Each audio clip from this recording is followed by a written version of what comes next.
In a quiet suburban town, nestled between rows of neatly trimmed houses and tree-lined streets, stood Maplewood High School, a place where students from diverse backgrounds came together to learn, grow, and chase their dreams. Among the many classrooms in this school was room 204, home to Mr. Carter's history class. On the surface, it seemed like just another ordinary classroom. Posters of historical figures adorned the walls, textbooks were stacked neatly on shelves, and sunlight streamed through large windows during the day. But beneath its seemingly normal exterior lay an undercurrent of tension that no one dared to address, until one fateful moment changed everything. Mr. Carter had been teaching at Maplewood for over 2 decades. To some, he was a seasoned educator, with years of experience. To others, he was a relic of a bygone era whose outdated views clashed sharply with modern sensibilities. He prided himself on being old school, often boasting about how his methods prepared students for the real world. However, what many failed to notice, or perhaps chose to ignore, was the subtle yet unmistakable bias woven into his lessons. His jokes weren't always funny, his praise wasn't evenly distributed, and his expectations varied depending on who sat in front of him. Maya Thompson, a bright and ambitious 16-year-old, was one of those students who bore the brunt of Mr. Carter's thinly veiled prejudice. She was smart, hardworking, and determined to make something of herself. Her dream was to become a lawyer, a goal she spoke about with unwavering conviction whenever someone asked. Despite facing challenges both inside and outside of school, Maya never let anything shake her resolve. Yet every time she entered room 204, she felt a knot form in her stomach. It wasn't because she feared failing or struggling academically. It was because she knew exactly what awaited her there. From the very first week of the semester, Maya noticed how Mr. Carter treated her differently compared to her classmates. While other students received encouraging nods or constructive feedback, Maya often found herself subjected to backhanded compliments disguised as humor. "You must have worked extra hard on this assignment," he once said when handing back her paper, his tone dripping with insincerity. Another time, after she confidently answered a question about the Civil War, he remarked, "Well, I suppose even luck can strike sometimes." At first, Maya tried to brush off these comments, telling herself they didn't matter. After all, she knew she was capable, and no amount of sarcasm could take away from her achievements. But as the weeks went by, the remarks became more frequent and more pointed. During a lesson on Reconstruction, Mr. Carter paused mid-sentence to ask Maya if she understood the concept of political representation. Before she could respond, he added, "Or do you need me to explain it again?" Slowly, the room fell silent, and though Maya kept her composure, her cheeks burned with embarrassment. What made these moments especially painful was the lack of reaction from her peers. Most of them avoided eye contact, pretending not to hear what was happening. Some scribbled notes furiously, trying to distract themselves. Others exchanged uncomfortable glances but quickly looked away. No one said a word, not even Mrs. Patel, the teacher's aide who occasionally helped out in the classroom. It was as though an invisible barrier had formed around Maya, isolating her from everyone else. Still, Maya refused to give Mr. Carter the satisfaction of seeing her crumble. Instead, she channeled her frustration into her work, pouring hours into studying and perfecting her assignments. If anything, his behavior only fueled her determination to prove him wrong. But deep down, she couldn't help feeling hurt and betrayed. School was supposed to be a safe space, a place where students could explore ideas, challenge themselves, and prepare for the future. Why, then, did she feel so singled out? One particular incident stood out among the rest.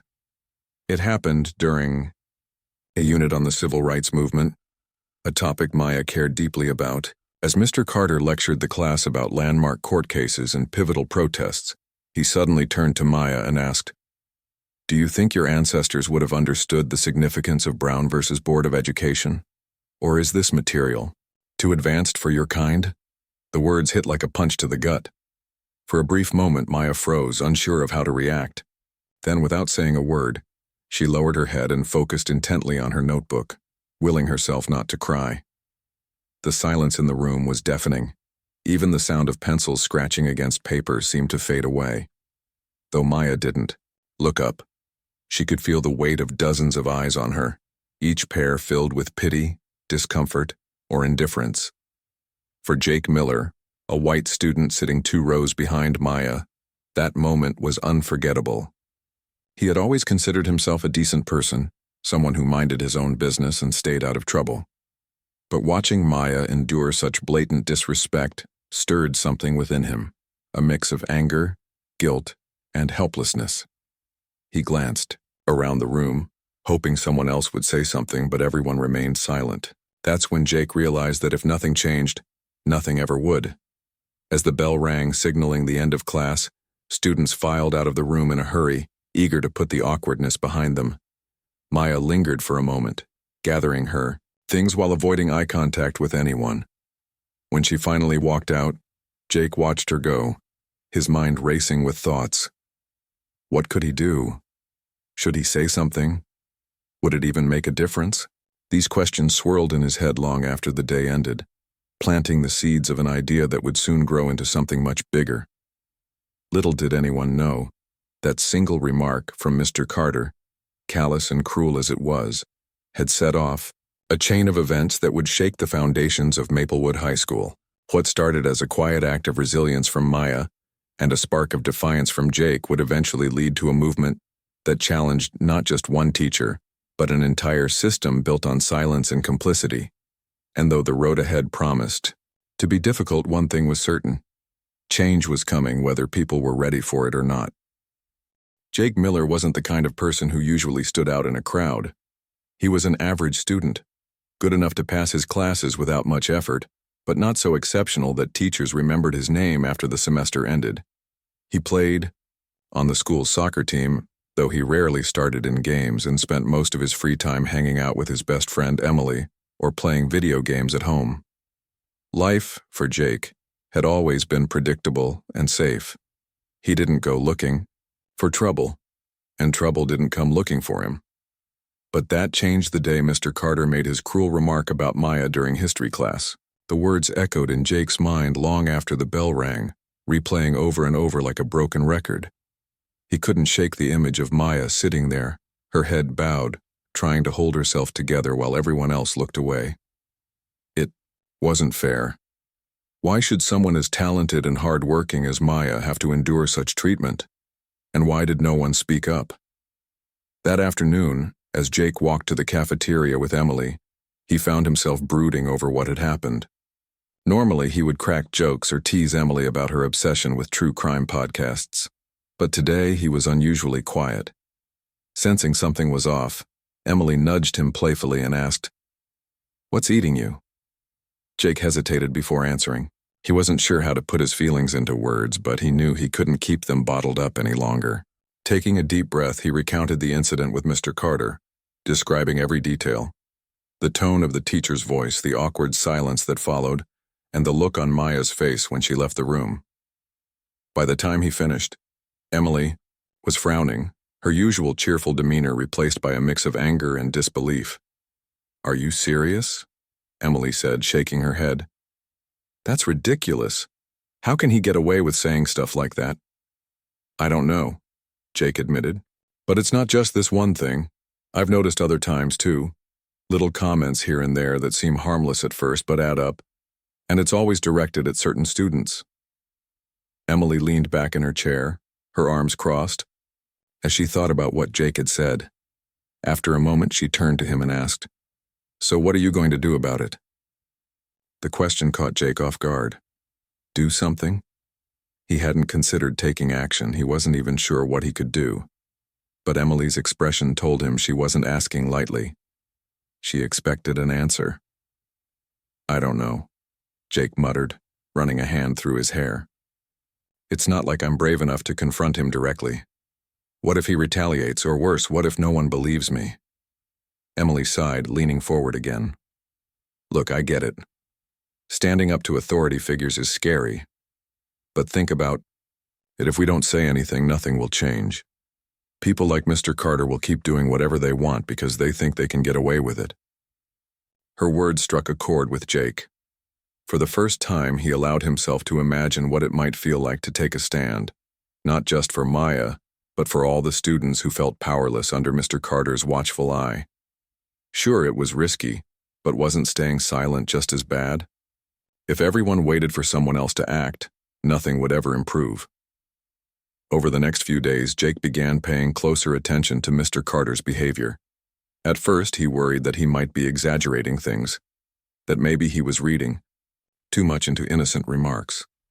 But the more he observed, the clearer it became that there was indeed a pattern. Whether it was singling out students of color for criticism, making sarcastic comments about their academic abilities, or steering discussions in ways that subtly reinforced stereotypes, Mr. Carter's actions spoke louder than his words. Determined to gather evidence, Jake started jotting down notes whenever he witnessed questionable behavior. He recorded dates, times, and specific examples, careful to include as many details as possible. Sometimes he'd overhear snide remarks while pretending to focus on his textbook. Other times he'd notice microaggressions that others seemed to overlook. Each entry in his notebook weighed heavily on him, but it also gave him a sense of purpose. For once, he felt like he was doing something meaningful. As the list grew longer, Jake realized he couldn't tackle this issue alone. He needed allies, people who shared his concerns and were willing to join forces. Hesitant but hopeful, he reached out to a few classmates he trusted, starting with Emily. Together, they brainstormed ways to approach others discreetly, ensuring that their intentions remained clear without causing panic or division. Their first recruit was Marcus, a soft-spoken junior who often sat near Maya in class. Though Marcus rarely spoke up, he had witnessed firsthand the toll Mr. Carter's comments took on his peers. When Jake approached him during lunch, Marcus nodded solemnly and agreed to help. "I've seen it too," he said quietly. "It's not right." Encouraged by Marcus's support, Jake and Emily continued reaching out to other students. Slowly but surely, a small group began to form. They met during study hall, huddled around a corner table where they could talk without drawing attention. Each member brought something valuable to the table. Some had personal experiences to share, while others offered fresh perspectives or practical ideas. One afternoon, as the group discussed their next steps, Jake suggested bringing Maya into the conversation. "She's the one dealing with this directly," he pointed out. "We can't move forward without her input." Though everyone agreed, Jake couldn't help feeling nervous about approaching Maya. Would she see them as meddling outsiders trying to fix something they didn't fully understand? Or worse, would she dismiss their efforts altogether? Summoning his courage, he waited until after class one day and approached her cautiously. "Hey, Maya," he began, his voice barely above a whisper. "Can I talk to you for a second?" Maya paused, looking surprised but wary. "Sure," she replied, glancing around to see if anyone else was listening. Jake quickly explained what he and the others had been working on, emphasizing that their goal was to support her and hold Mr. Carter accountable. To his relief, Maya listened intently, her expression shifting from skepticism to cautious optimism. "I appreciate what you're doing," she said finally, "but it's not going to be easy.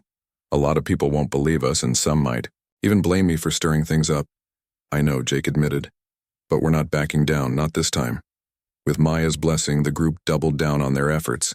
They compiled testimonies from affected students, organized their notes into a coherent timeline, and even researched the school's policies on discrimination.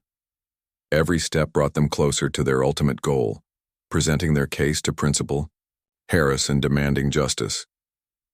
For Jake, the journey was transformative. What began as a fleeting sense of outrage had evolved into a mission, one that taught him the value of using his privilege to amplify voices that had long been ignored. He still felt fear, of course, but it no longer paralyzed him. Instead, it fueled his determination to make a difference. The group of students had grown steadily over the past few weeks, transforming from a loose collection of concerned classmates into a tight-knit team with a shared purpose. Jake, Emily, Marcus, and a handful of others met regularly during lunch, breaks, or study hall, huddled in quiet corners of the library where they could strategize without drawing too much attention. Each meeting brought new ideas, fresh perspectives, and a renewed sense of determination. But as their plans took shape, so did the weight of what they were about to do. They weren't just challenging a teacher, they were confronting a system that often prioritized convenience over justice. Maya's involvement became pivotal. While she appreciated the support from her peers, she also understood the risks better than anyone else. She knew that speaking out would put her at the center of controversy, inviting scrutiny not only from teachers, but also from other students, and even parents. Still, she refused to let fear dictate her actions. If anything, her resolve only strengthened as she saw how committed the group was to standing by her side. One afternoon, as the group gathered around a table littered with notebooks, printouts, and half-empty water bottles, Maya spoke up. "We need to be smart about this," she said firmly. "It's not enough to just tell the principal what happened. We have to show him, prove it beyond any doubt." Her words resonated deeply with everyone present. The challenge now was figuring out how to present their case in a way that couldn't be ignored. Over the next few days, they worked tirelessly to organize their evidence. Jake's meticulous notes formed the backbone of their argument, chronicling specific instances of discriminatory behavior alongside dates and times. Marcus contributed first-hand accounts from other students who had witnessed similar treatment, but were too afraid to come forward themselves. Emily scoured the school handbook, highlighting sections on anti-discrimination policies and codes of conduct for faculty members. But perhaps the most powerful addition to their case came when one of the group members, a tech-savvy sophomore named Liam, revealed that he had secretly recorded part of Mr. Carter's lecture. Using his phone, Liam had captured audio of the infamous comment about Maya's ancestors during the Civil Rights Movement lesson. Though recording in school was technically allowed under certain conditions, the group debated whether to include it, knowing it might escalate tensions further. In the end, they decided it was necessary, not as a weapon but as undeniable proof of what had transpired. With their evidence compiled, the group turned its attention to planning the actual meeting with Principal Harris. This was no small task. Convincing an authority figure to take action against a veteran teacher required careful preparation. They rehearsed what they would say, practicing their delivery until each member felt confident articulating their points clearly and respectfully. Maya insisted on being the primary spokesperson, arguing that her personal experience gave her credibility. Jake supported her decision, stepping back to play more of a supporting role while still ensuring the group stayed united. As the day of the meeting approached, nerves ran high. No one knew exactly how Principal Harris would react. Would he listen? Would he dismiss their concerns outright? Or worse, would he turn the blame back onto them? These questions kept everyone awake at night, but none of them wavered. They reminded themselves why they were doing this, not just for Maya, but for every student who deserved to feel safe and respected in their own classroom. When the appointed day finally arrived, the group assembled outside Principal Harris's office, clutching folders filled with documents and bracing themselves for whatever lay ahead. Before knocking on the door, Jake turned to Maya and whispered, "You've got this." Inside, Principal Harris greeted them warmly, though his expression shifted to mild confusion when he realized how many students had shown up. After exchanging pleasantries, Jake stepped forward and explained the reason for their visit. "We're here because we believe there's been unfair treatment happening in Mr. Carter's class," he began, his voice steady despite the knot in his stomach. "And we'd like to share our concerns with you." Principal Harris leaned back in his chair, folding his hands on the desk. "All right," he said slowly. "Tell me more." That was Maya's cue. Taking a deep breath, she launched into her story, recounting the various comments and incidents she had endured over the course of the semester. Her tone was calm but firm, conveying both the emotional toll of Mr. Carter's remarks and the broader implications of allowing such behavior to continue unchecked. As she spoke, the rest of the group nodded along, occasionally chiming in with additional examples or insights. When Maya finished, Jake handed over the folder containing their evidence. Principal Harris flipped through the pages silently, his brow furrowing as he read. When he reached the transcript of Liam's recording, he paused, looking up at the group with a mixture of surprise and concern. "This is troubling," he admitted, setting the papers down. "I'll need some time to review everything thoroughly and decide on the appropriate next steps." Though his response wasn't exactly what they had hoped for, the group left the office feeling cautiously optimistic. For the first time, someone in a position of power had acknowledged their concerns. That alone was progress. However, the aftermath of the meeting proved more complicated than anyone anticipated. Word spread quickly throughout the school that a group of students had filed a complaint against Mr. Carter. Reactions varied widely. Some classmates praised the group for their bravery, calling them heroes for standing up to injustice. Others, however, accused them of exaggerating the situation or seeking attention. A handful of parents, upon hearing rumors, contacted the school demanding answers, creating tension between administrators and the community. Amidst the chaos, Maya found herself thrust into the spotlight. Teachers who once ignored her now scrutinized her every move, while students whispered behind her back in the hallways. It was exhausting, but she refused to let negativity derail her mission. Instead, she focused on staying true to herself, finding strength in the knowledge that she wasn't alone. Her friends rallied around her, offering encouragement whenever she needed it most. For Jake, watching the fallout reinforced the importance of solidarity. He realized that standing up for what was right wasn't just about making noise. It was about building bridges and fostering understanding.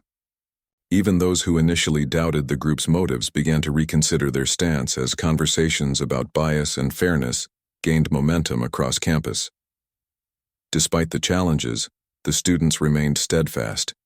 They knew the road to change wouldn't be easy, but they also knew they had already achieved something remarkable.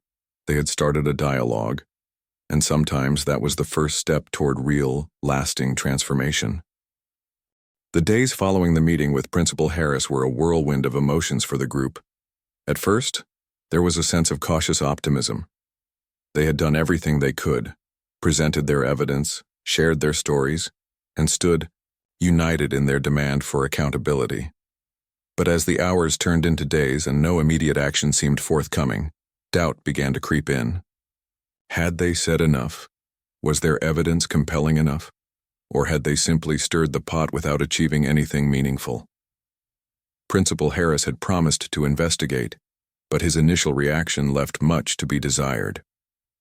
After reviewing the documents and listening to their testimonies, he suggested that perhaps the students had misunderstood Mr. Carter's intentions. Sometimes, he said diplomatically, teachers use humor or sarcasm to engage students, even if it doesn't always land well. His words felt like a slap in the face to Maya and the others. To them, this wasn't about misinterpretation. It was about a pattern of behavior that had gone unchecked for far too long. Frustration bubbled over during one of their post-meeting discussions in the library. "He's just brushing us off," Emily exclaimed, slamming her notebook onto the table. "Doesn't he see how serious this is?" Jake sighed, rubbing his temples. "I know it feels like we're getting nowhere, but at least he took our complaint seriously enough to look into it. That's something, right?" "It's not enough," Marcus chimed in quietly. "We need real consequences.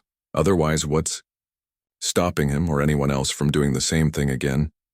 Maya nodded, her jaw set firmly. "We can't give up now. If we back down, it'll send the message that it's okay to ignore us. We have to keep pushing." Determined not to let their efforts go to waste, the group decided to escalate their approach. They drafted a letter addressed to the school board, outlining their concerns and requesting transparency in the investigation process. The letter emphasized the importance of creating a safe and inclusive environment for all students, regardless of race, background, or identity. Jake volunteered to deliver it personally, knowing it might draw unwanted attention, but unwilling to let fear hold him back. Meanwhile, news of the complaint leaked beyond the confines of Maplewood High School. Parents, teachers, and even local media outlets caught wind of the controversy, sparking heated debates both within and outside the community. Opinions were sharply divided. Some parents defended Mr. Carter, arguing that he was simply maintaining high standards and that the students were being overly sensitive. Others praised the courage of Maya and her peers, calling for systemic changes to address discrimination in schools. For Maya, the public scrutiny was overwhelming. She became the unofficial face of the movement, with classmates and strangers alike watching her every move. In the hallways, she overheard snippets of conversations, some supportive, others critical. One day, as she walked to her locker, a senior boy smirked and muttered, "Bet you're loving all this attention, huh?" The comment stung, but Maya forced herself to smile politely and walk away. She refused to give detractors the satisfaction of seeing her rattled. Despite the backlash, the growing support from unexpected quarters kept her spirits high. A freshman girl shyly approached her after class one day, thanking her for speaking out. "You're so brave," the girl said softly. "I've been scared to say anything about stuff like this, but hearing you talk makes me feel like maybe I can too someday." Moments like these reminded Maya why she had agreed to step forward in the first place. As tensions mounted, Principal Harris called an emergency assembly to address the situation. Standing at the podium in the crowded auditorium, he reiterated the school's commitment to fostering a respectful learning environment, while urging students to avoid spreading rumors or jumping to conclusions. He concluded by reminding everyone that investigations take time and urged patience. While some students appreciated his attempt to restore calm, others saw it as further evidence of the administration's reluctance to act decisively. Back in Nayant, the library later that afternoon, Jake voiced his frustration. "Patience? How much more patient are we supposed to be? Every day we wait is another day where nothing changes." Emily placed a reassuring hand on his shoulder. "I get it. It's infuriating. But think about it. We've already made people uncomfortable. And when people are uncomfortable, they start paying attention. That's how change happens." Her words resonated with the group, reigniting their determination. They decided to channel their energy into raising awareness rather than dwelling on the lack of immediate results. With Maya's permission, they organized a series of workshops and discussions aimed at educating their peers about bias, privilege, and allyship. Jake reached out to a local nonprofit focused on racial equity, inviting a guest speaker to lead one of the sessions. The events drew larger crowds than expected, with students from different grades and backgrounds coming together to share their thoughts and experiences. One particularly memorable workshop featured a panel discussion where several students, including Maya, spoke openly about the challenges they faced in navigating a system that often marginalized their voices.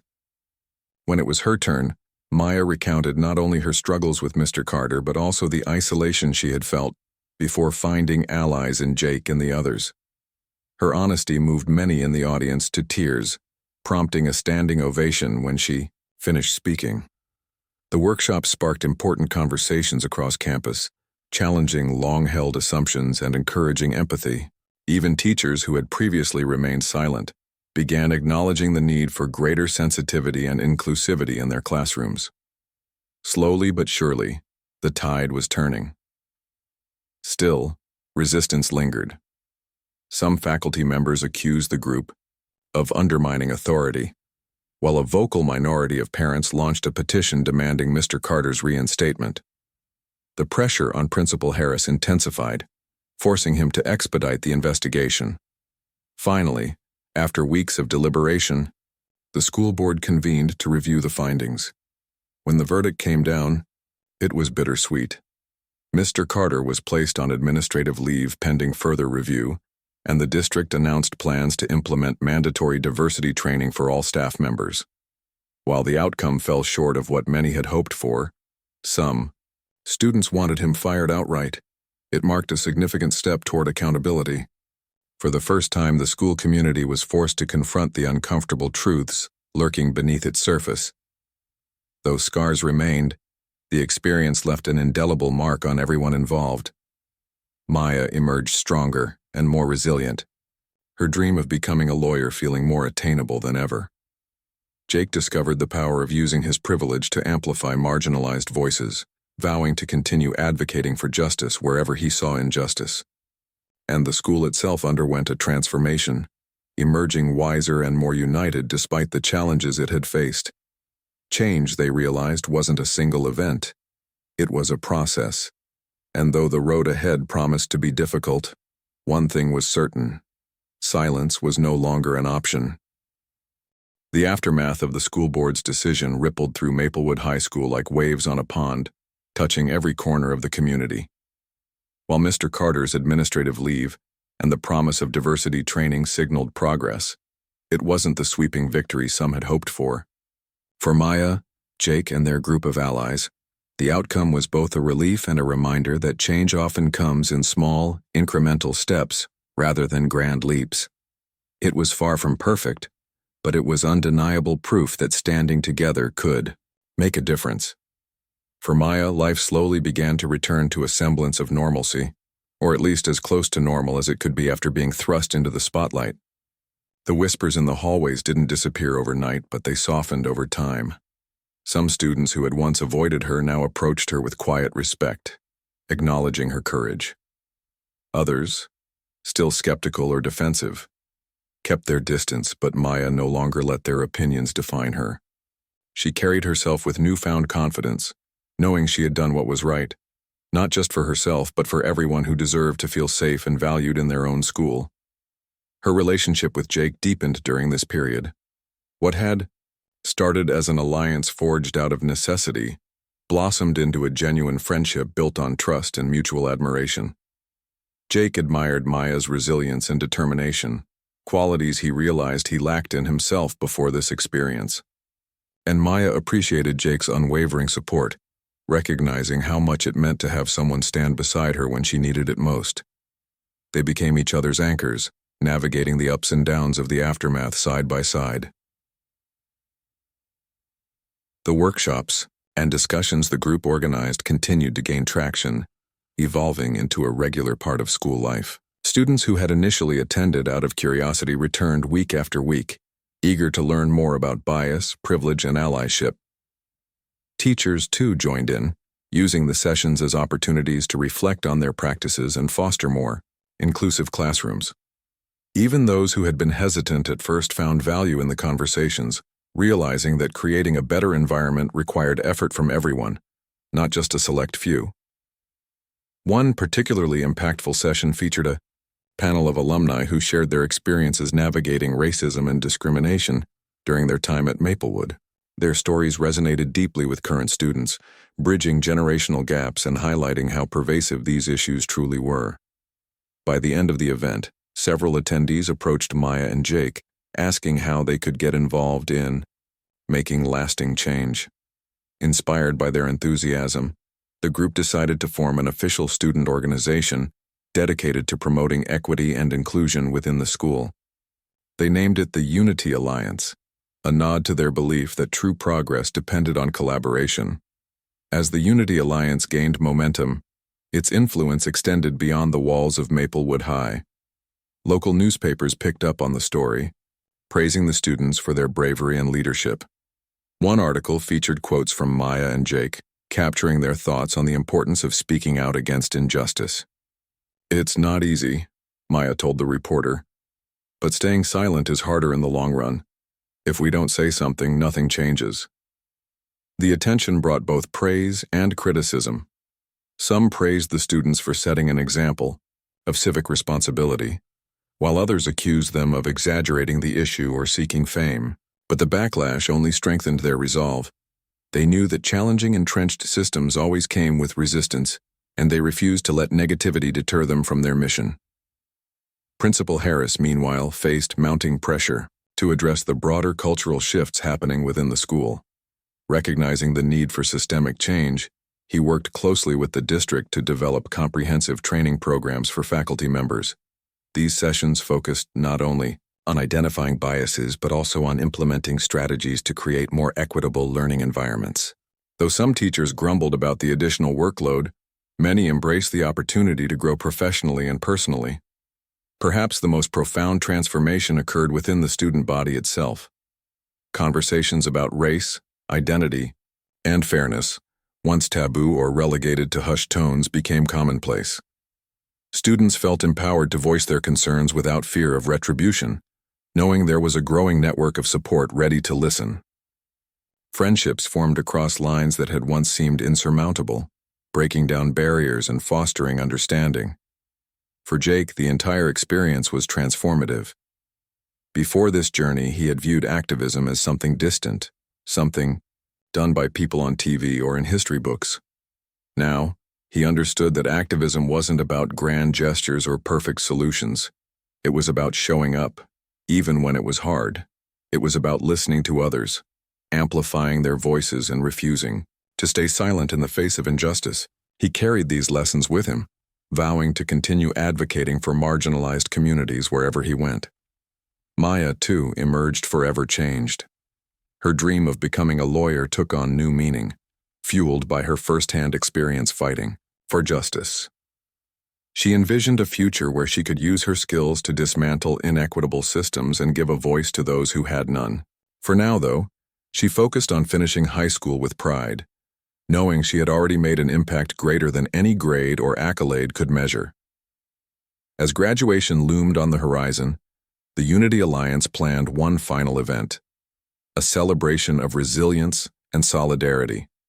Held in the school gymnasium, the evening featured speeches, performances, and heartfelt tributes to everyone who had contributed to the movement. When Maya stepped up to deliver her closing remarks, the room fell silent, every eye fixed on her. When we started this journey, she began, her voice steady yet filled with emotion. We didn't know where it would lead. We only knew that staying silent wasn't an option. Along the way, we learned that change doesn't happen overnight, and it doesn't happen alone. It takes courage, patience, and a willingness to listen. But most importantly, it takes people coming together to say, enough is enough. The crowd erupted into applause, tears streaming down faces as students and teachers alike rose to their feet. In that moment, the weight of everything they had endured, the sleepless nights, the heated arguments, the moments of doubt, felt worth it. They had proven that even in the face of adversity, unity could spark meaningful change. Though the road ahead promised to be long and challenging, one thing was certain: the seeds of progress had been planted. And as long as there were people willing to nurture them, with courage, compassion, and unwavering determination, they would continue to grow, shaping a brighter, more inclusive future for generations to come.